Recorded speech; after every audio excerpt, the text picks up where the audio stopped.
Bienvenue dans ce nouveau numéro de Station Europe. Le 9 mai, c'est la date anniversaire de la déclaration Schuman, déclaration fondatrice de l'Union européenne. Le 9 mai, c'est la fête de l'Europe avec des tas d'activités à Bruxelles durant tout le week-end.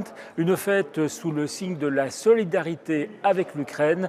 On en parle avec Stefan de Rink, chef de la représentation de la Commission européenne en Belgique, et avec Maria Udrescu, journaliste à la Libre. Voici Station Europe.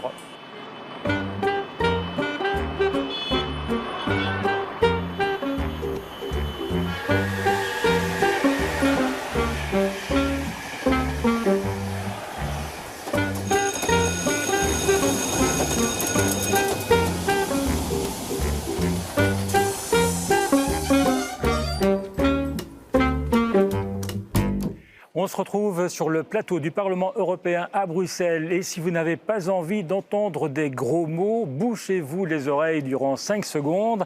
Putain, on est quand même tous des Européens. Impossible de ne pas faire référence, de ne pas faire un petit clin d'œil à ces paroles d'une chanson d'Arnaud, surtout qu'on est à quelques jours de la fête de l'Europe. Et d'abord, je vous présente Maria Udrescu. Merci d'être avec nous. Vous êtes journaliste à la Libre, spécialiste des questions européennes, d'origine roumaine comme votre nom l'indique. Vous vivez à Bruxelles depuis l'âge de 10 ans. Alors, première question, c'est quoi l'Europe pour vous? Qu'est-ce que ça représente? J'ai un parcours on ne peut plus européen, il est vrai. Je suis arrivée effectivement en Belgique en 2001. J'y ai grandi, j'ai fait des études pour devenir journaliste. Et je suis devenue journaliste spécialisée dans les affaires européennes. Pour nous et pour mes parents, l'Europe représentait d'une part le respect de la dignité et de l'individu. Je me rappellerai toujours d'un livre de Herta Müller, qui est une Roumaine qui a reçu le prix Nobel de littérature, et qui expliquait que ce qui l'avait marqué quand elle était arrivée en Allemagne, c'était le fait de trouver dans les pharmacies des cotons-tiges, des produits pour soigner les corps aux pieds, ce genre de produits qui donnent la possibilité aux individus de soigner les plus petits maux. Et qui tranche aussi avec les pénuries que mes parents ont connues du temps du régime de Ceausescu. Mais surtout pour nous, l'Europe, c'est vraiment la liberté. J'ai la chance d'exercer mon métier en sachant que j'ai des droits, le droit à la liberté des médias, le droit à la liberté d'expression, et qui de nouveau tranche avec l'époque où mes parents devaient écouter Radio Free Europe, qui émettait par-delà le mur de Berlin, sous leur drap, de peur que les voisins ne les entendent pas, de peur que les voisins ne les dénoncent pas aux autorités. Donc c'est sans doute ça aussi qui m'a guidée dans mon choix de métier aujourd'hui. Et c'est ça qui me fait que je suis convaincue, en tout cas, du fait que l'Union européenne est avant tout un socle de valeurs. On a eu beaucoup en fait, de débats et de réflexions sur ce qu'était à l'origine l'Union européenne, plutôt un marché unique, plutôt un projet économique. Pour moi, c'est fondamentalement un projet de valeurs et de liberté, oui. Et alors, sur ce plateau, il y a l'autorité européenne qui est représentée par Stefan de Rink. Merci d'être avec nous. Vous êtes donc le patron, le chef de la représentation de la Commission européenne ici en Belgique. Et le 9 mai, c'est la journée de l'Europe, la fête de l'Europe, avec des tas d'activités autour de cette date du 9 mai. On va pouvoir visiter le Parlement européen où nous sommes, mais aussi la Commission dès le 7 mai, le samedi. Il y aura quoi comme activité en fait? Le 9 mai, c'est la déclaration de Robert Schuman, comme vous dites. Pour citer Arnaud, une déclaration magnifique sur la paix mondiale. C'est dans ce contexte-là aussi de ce projet de valeur, la paix, que nous avons associé nos amis, nos partenaires ukrainiens qui travaillent ici en Belgique, auprès de la Belgique, auprès des institutions européennes, à cette 9 mai ou à cette 9 mai. Donc le 7 mai, le samedi, c'est les portes ouvertes. Finalement, après la pandémie, après 3 ans, on peut rencontrer des gens, des fonctionnaires de la Commission qui travaillent sur le pacte vert, sur l'année européenne de la jeunesse, sur la transition numérique, la transformation de l'économie vers le changement climatique, la neutralité de carbone. Donc tout ça, on va montrer aux Bruxellois, à tout le monde qui est belge. Donc on va découvrir un petit peu le fonctionnement des institutions européennes. Des institutions et des politiques publiques. Donc on va mettre surtout l'accent sur le pacte vert, le numérique et la jeunesse, et puis sur l'Ukraine et la paix sur notre continent qui est maintenant menacé. Donc ça, c'est le 7 mai au Berlaymont. Et comme vous dites, le Parlement sera aussi avec les portes ouvertes, d'autres institutions encore. Et puis le 9 mai, c'est la déclaration de Schuman. Et on sera au rond-point Schuman pour commémorer cette déclaration sur la paix mondiale, sur le fait que l'Europe ne soit pas faite d'un seul coup, comme Schuman l'écrivait. Et puis on aura aussi un quartet ukrainien qui va jouer de la musique. Espérons qu'il fait beau comme en mai à Bruxelles parfois. Donc ce sont 4 musiciens très éminents de l'Orchestre national d'Ukraine qui sont ici. Une d'entre elles a d'ailleurs étudié à Bruxelles à l'époque. Donc voilà, nous sommes très heureux qu'on va associer tous ces musiciens ukrainiens. Le 7 mai, à l'esplanade devant le Berlaymont, il y aura de la musique plus populaire ukrainienne aussi, avec l'accordéon, avec la bandura, qui est un instrument un peu comme le luth. Et on va découvrir tout ça. Et alors, regardez ce qu'il y a sous cette cloche, un pain, parce que vous allez organiser également une fête des pains. Pourquoi cette fête des pains? Ce pain-là ne me paraît pas un pain belge, mais donc ça montre la diversité de l'Europe. C'est un pain plutôt peut-être allemand ou polonais, je ne sais pas. Mais donc C'est aussi une manière de dire qu'il y a encore du pain sur la planche en Europe. Il y a ça, mais il y a aussi la diversité, parce qu'il y a tous les pains différents, en fait. Si on va de la Suède au Portugal, en Grèce, Bulgarie, ce sont des traditions différentes de faire le pain. C'est le même produit, c'est le pain, mais c'est fait de façon différente. Et donc ça exprime un peu cette valeur auquel on faisait référence, la diversité européenne, mais aussi l'unité, en fait, en même temps. Donc c'est le pain et dans ces différentes formes. Alors Maria Udrescu, on l'a dit, on va découvrir à cette occasion-là le fonctionnement des institutions européennes. Je me souviens que Coluche avait dit un jour, si on vous explique la Belgique et que vous croyez avoir compris, c'est qu'on vous a mal expliqué. On pourrait dire la même chose de l'Europe. Sans doute. Après, la Belgique est aussi connue pour son sens du consensus politique et je pense que c'est ça aussi qui fait que la Belgique est forcément complexe. On dit parfois que c'est un laboratoire de l'Union européenne, hein, la Belgique. Tout à fait. Et d'ailleurs, souvent, on essaie de s'inspirer de la Belgique pour créer un peu le consensus au niveau européen. Donc, voilà, finalement, cette complexité est juste le résultat d'une tentative de trouver toujours un consensus entre, au niveau européen, je veux dire, on est 27 avec différentes cultures, différents intérêts politiques parfois, économiques, énergétiques, comme on l'a vu aussi. Donc ce n'est jamais facile et c'est sûr qu'en 7 ans, je ne sais pas si j'ai tout compris du fonctionnement de l'Union européenne. Mais en tout cas, on arrive à avancer et parfois très rapidement, comme on a pu le voir dans le contexte de la guerre en Ukraine. Alors Stéphane de Ring, c'est quand même une fête qui se déroule dans un contexte très particulier, très lourd, vous l'avez dit, hein, cette fête est placée sous le signe de la solidarité avec l'Ukraine, une solidarité remarquable, aussi bien de la part des citoyens hein, qui ont témoigné une solidarité avec les Ukrainiens qui arrivent en Europe, que ce soit à Varsovie ou à Bruxelles, solidarité politique également. Tout à fait, et donc c'est dans cette triste agression injustifiée avec des crimes de guerre, c'est peut-être une chose qui serait... La réponse de l'Union européenne a été à la hauteur de ces défis jusqu'à présent, en tout cas.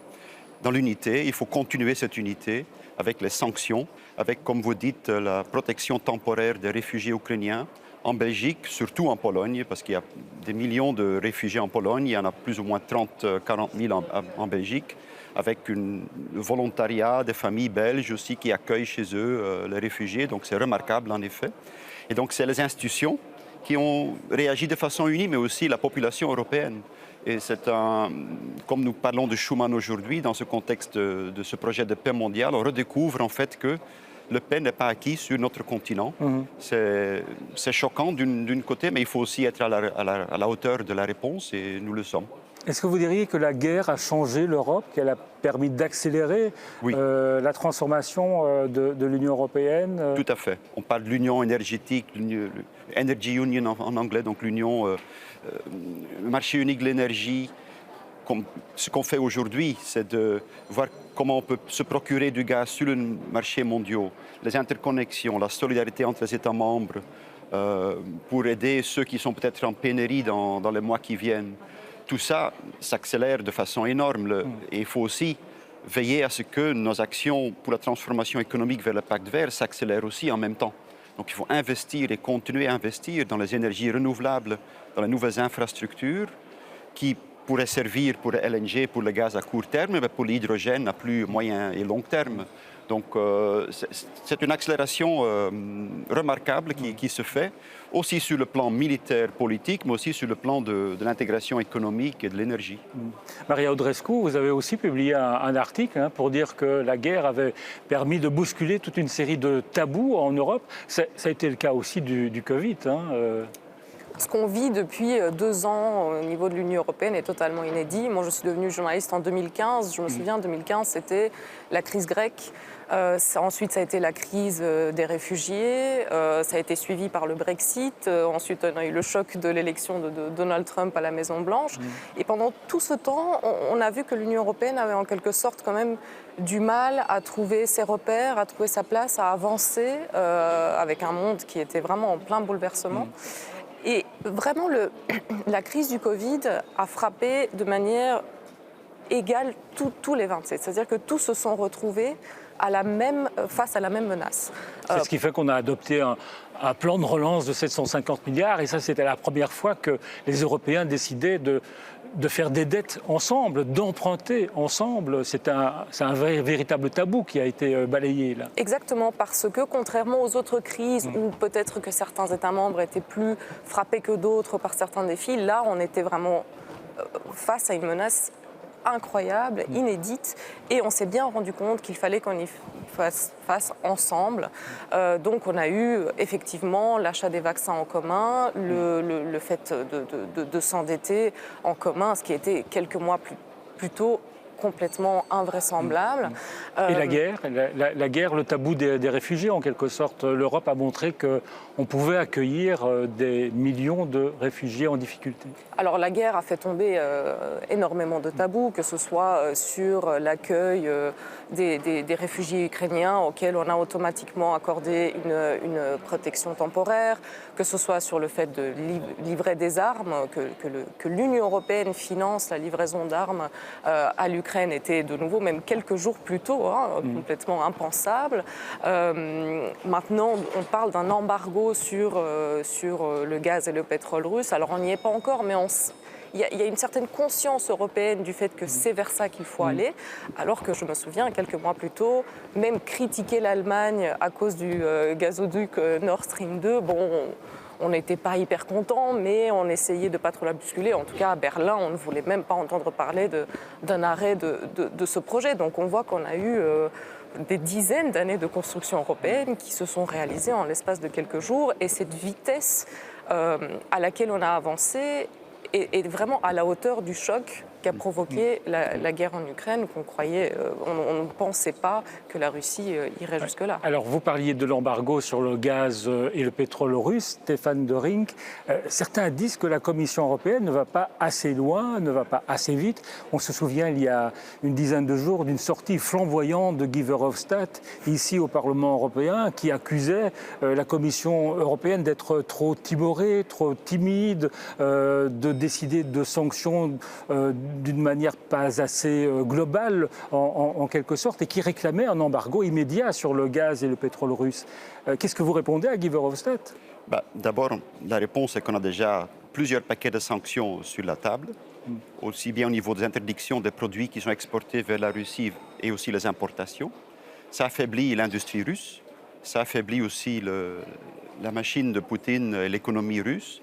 On a des sanctions inédites contre la Banque centrale russe qui sont vraiment historiques, qui n'ont jamais été prises dans l'histoire monétaire et des banques centrales. Et donc, il y a déjà beaucoup de sanctions qui sont là et qui font du mal au régime russe. Nous avons des centaines d'individus qui sont sur la liste des sanctions européennes, aussi américaines, britanniques et d'autres. Mais Guy Verhofstadt dit qu'il faut y aller plus fort et plus vite. Nous préparons encore d'autres sanctions aussi. Mais nous devons aussi veiller à ce qu'on garde l'unité des États membres. Et donc, il faut que tout le monde reste dans cette unité, parce que c'est cette force d'être unis qui rend aussi la force de l'Union européenne dans cette crise et qui fortifie aussi la réponse européenne pour aider l'Ukraine et pour monter de la solidarité à l'Ukraine. Et donc, oui, il faut encore préparer d'autres sanctions, discuter avec les États membres. Et on entend bien ce que s'est dit au Parlement européen, qu'on doit aller plus vite et avec des sanctions encore plus fortes. Est-ce que le Parlement européen est parfois plus audacieux que la Commission européenne? On parlait de la complexité des institutions européennes. Je pense que tout le monde est dans son rôle, chaque institution, le Parlement est dans son rôle. Le Conseil doit décider sur ces sanctions, la Commission doit les proposer. Et doit les proposer de façon à ce que le Conseil peut aussi se mettre d'accord sur ce que nous proposons. Donc je pense que chaque institution est dans son rôle ici. En fait, la Commission européenne, on dit souvent que c'est le moteur des institutions européennes, mais si vous faites des propositions, elles doivent quand même être validées par les 27 chefs d'État.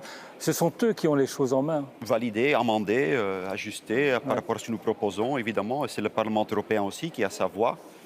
Parfois dans la codécision, co-législation, ça dépend un peu des sujets. Sur les sanctions, c'est plutôt les États membres qui sont les pilotes, ou plutôt les décideurs, disons. C'est plutôt la Commission qui, comme vous dites, elle propulse, décide, propose de décider, donne des impulsions. Mais c'est en fait au Conseil de décider. Et il faut décider à l'unanimité. Donc il ne faut pas oublier ça dans ce sujet.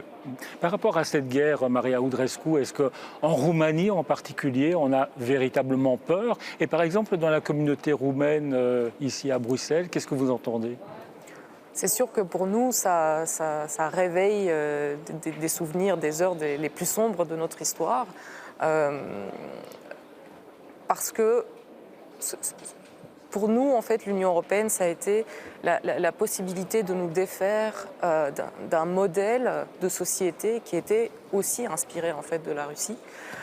Et aujourd'hui, on voit en fait qu'il y a cette tentative de la Russie de réinstaller en fait sa sphère d'influence et dont elle estime que la Roumanie devrait aussi faire partie. Je veux dire, quand on voit que la Russie demande de retirer les troupes de l'OTAN sur le flanc est de pays qui sont membres de l'OTAN comme la Roumanie, on sent quand même que la Russie nous souffle un peu encore dans le cou. Je pense qu'il y a aussi un certain regret de voir qu'à l'ouest de l'Europe, on a mis du temps en fait, à comprendre ce que représentait la menace russe. On a mis du temps à entendre en fait, ce que disaient notamment les pays baltes ou la Pologne quand on mettait en garde sur le fait que la Russie n'était pas encore sortie de cette conception du monde en termes de blocs de guerre froide. La guerre qui a été déclarée par la Russie, à l'ouest en tout cas, on ne pensait pas que c'était possible. On s'est dit... Vladimir Poutine ne franchira pas ce pas. Et aujourd'hui, en fait, je pense que le message des pays d'Europe centrale et orientale est de dire ne commettez pas la même erreur, ne vous dites pas Vladimir Poutine n'ira pas plus loin. Je ne dis pas qu'il le fera, mais je dis qu'il faut qu'on soit prêt à réagir face à vous aviez raison en quelque sorte d'avoir peur. Stéphane de Ring, c'est vrai qu'il y a souvent un fossé entre l'Est et l'Ouest de l'Europe. Cette guerre a permis peut-être une forme de réconciliation Je pense qu'il y a un consensus maintenant. Il y a un consensus pour réduire la dépendance et éliminer la dépendance du gaz russe, par exemple. Et pour faire face à ça, il faut de la solidarité entre les pays européens au niveau de provision du gaz et d'autres sources énergétiques encore. Donc il faut des interconnexions, il faut investir, il faut se mettre aussi, utiliser notre puissance économique sur les marchés mondiaux, ce que nous n'avons pas fait assez jusqu'à présent, aussi sur les marchés mondiaux énergétiques, pour que l'Union européenne puisse devenir beaucoup plus indépendante et beaucoup plus forte aussi sur les marchés mondiaux. Acheter du gaz ensemble à 27. Tout à fait. Oui. Maria Udrescu, à côté de vous, deux enveloppes avec une bonne question et une mauvaise question. Vous prenez laquelle? N'ayez pas peur. La mauvaise. La mauvaise. Allez-y, vous allez la lire à haute voix et sans crainte. C'est une petite devinette ou une petite question de connaissance. Alors, quelle est la plus importante communauté étrangère à Bruxelles? Alors, la communauté française? Exactement, ce sont les Français, suivis des Roumains d'ailleurs. Effectivement, oui. Il y a énormément de Roumains à Bruxelles, comment ça se fait? C'est une très bonne question. Moi, je me souviens quand on est arrivé avec mes parents en Belgique, on était si peu de Roumains que l'ambassade roumaine auprès de la Belgique nous invitait chaque année à une soirée. Tous les Roumains en fait qui étaient en Belgique. Je pense qu'aujourd'hui, ce serait complètement surréaliste d'imaginer une telle soirée. Mais oui, je pense que des liens se sont créés. Il y a eu des Roumains qui sont venus ici et puis forcément, on a tendance à rejoindre en fait la communauté. Donc, de plus en plus de Roumains sont. Et alors, les Français qui votaient à Bruxelles et en Belgique, en général, ont voté Macron. Ça vous étonne, ça? Pas du tout. Pas du tout. On est quand même à Bruxelles, on est la capitale de l'Europe. Voter pour un candidat qui a fait de son amour finalement du projet européen le cœur de son programme et qu'il ne s'en cache pas en fait. C'est-à-dire qu'il n'en a même pas honte et il l'affiche et il l'assume. C'est normal que ce candidat ait une grande majorité à Bruxelles, mais en tout cas non, le résultat de Macron à Bruxelles ne m'étonne pas du tout. Stéphane De Rinck, comment vous expliquez la fascination des Belges pour les élections en France? En tout cas, dans la Belgique francophone, hein. Je ne sais pas comment c'est du côté néerlandophone. Moi, j'ai grandi dans la partie néerlandophone, mais tout près de la frontière française, en fait. Ma grand-mère habitait de la côté français de la rue, donc j'ai toujours suivi aussi moi-même la politique française. Mais vous avez raison qu'en Flandre, on est plus orienté vers les Pays-Bas, peut-être, et en Wallonie et Bruxelles, plutôt vers qu'est-ce qui se passe en France, la culture française, la littérature, les élections aussi. Mais je pense que nous sommes tous fascinés aussi par la politique française. C'est une grande puissance européenne. Et donc l'élection qui vient d'avoir lieu, et la réélection d'Emmanuel Macron, était très importante aussi pour le projet européen. Et donc je pense que dans toutes les capitales, on a suivi de très près les résultats de cette élection dimanche soir à 8h. Oui. La réaction en un mot, c'est ouf. C'est une bonne nouvelle que Emmanuel Macron a fait une campagne très pro-européenne sur un projet fort européen, comme Marie a dit. Et donc le fait qu'il a été réélu de façon très claire est en fait une chose importante pour l'Europe. Maintenant, il ne faut pas oublier que 1 sur 5 a voté Mélenchon en France au premier tour, plus qu'1 sur 5 pour Mme Le Pen. Il faut aussi écouter ce que disent ses électeurs. Et il faut aussi qu'on trouve de la réponse au niveau français, politique française, mais aussi au niveau de la politique européenne, à cette signal qui a été donné par les électeurs qui n'ont pas voté pour Emmanuel Macron et sur lesquels on doit aussi trouver des réponses sur les services publics, sur l'économie inclusive, ce qu'on veut aussi achever avec ce mandat de Mme von der Leyen, avoir une économie plus solidaire et plus inclusive. Donc Maria Udrescu, la Commission européenne, l'Union européenne en général, avait quand même très peur de voir arriver Marine Le Pen à l'Élysée, à part Viktor Orban, bien sûr. On était clairement à un moment crucial. Le poids de la France était en quelque sorte renforcé sur la scène européenne par, je vais presque dire, un concours de circonstances, dans le sens où, bon, bien sûr, il y a la personnalité de Macron qui a tout fait vraiment pour essayer de faire avancer l'Europe et qui en a fait vraiment un projet personnel et politique. Mais on a aussi donc en Allemagne un nouveau chancelier qui essaye encore de trouver ses repères et sa place et sa personnalité politique sur la scène européenne. On a aussi le fait que les crises ont finalement donné raison à Macron. C'est-à-dire que si on lit son discours en 2017, qui était extrêmement ambitieux pour faire avancer la construction européenne, et notamment la fameuse Europe géopolitique, l'autonomie stratégique européenne, etc. Je veux dire, maintenant, par la force des choses, on y est arrivé. En 2017, bon, on se disait, voilà, ce petit nouveau qui est très ambitieux. Maintenant, les idées que portait la France à l'époque et depuis toujours sont devenues finalement une évidence du fait des crises, que ce soit du coronavirus ou de la guerre en Ukraine. Donc effectivement, ça aurait été une catastrophe que tout ce... On n'aurait pas imaginé ce que ça aurait pu être. Personne ne voulait imaginer, je pense. Stéphane De Rinck, on sait que l'écologie va être au centre de la politique d'Emmanuel Macron. Il l'a promis en tout cas. L'écologie, les questions environnementales dictent également toutes les politiques européennes. Et à la Commission européenne, vous allez donner l'exemple, en quelque sorte. Il y a un projet de verdissement à la fois des bâtiments, mais aussi du travail des fonctionnaires. Comment on verdit le travail des fonctionnaires européens? Tout à fait. Donc, on veut être neutre en climat pour 2030. Pour l'économie européenne, dans sa globalité, c'est 2050 qui est dans la loi européenne. Nous, on veut aller plus vite en tant que Commission européenne, ici à Bruxelles, mais aussi à Luxembourg et dans les autres endroits où nous sommes présents. Et donc, on va réduire le nombre de bâtiments. On va se concentrer sur Arlois, Schuman surtout, et d'autres quartiers du Nord aussi pour certaines agences, donc des quartiers bien connectés au réseau de la STIP et d'autres SNCB, et donc le transport public. Mais ça restera des quartiers de bureaux malgré tout Nous, on va libérer des espaces, si vous voulez. On va réduire les bâtiments et aussi réduire la surface que nous occupons. En partie, c'est une leçon que nous tirons de la pandémie, mais c'était déjà une réflexion en cours avant la pandémie, que nous occupons peut-être trop d'espace et qu'on peut faire aussi des épargnes. Du point de vue budgétaire, c'est aussi intéressant. Ces bâtiments vont être beaucoup plus efficaces en énergie, dans la consommation, même passive. Et donc, on a déjà un bâtiment loi 41, je pense, qui est passif en énergie aujourd'hui. On en a d'autres dans le pipeline. Il faut rénover les bâtiments sur lesquels nous sommes propriétaires pour les rendre plus efficaces aussi en matière énergétique. On va réduire les emplacements de parking dans les souterrains.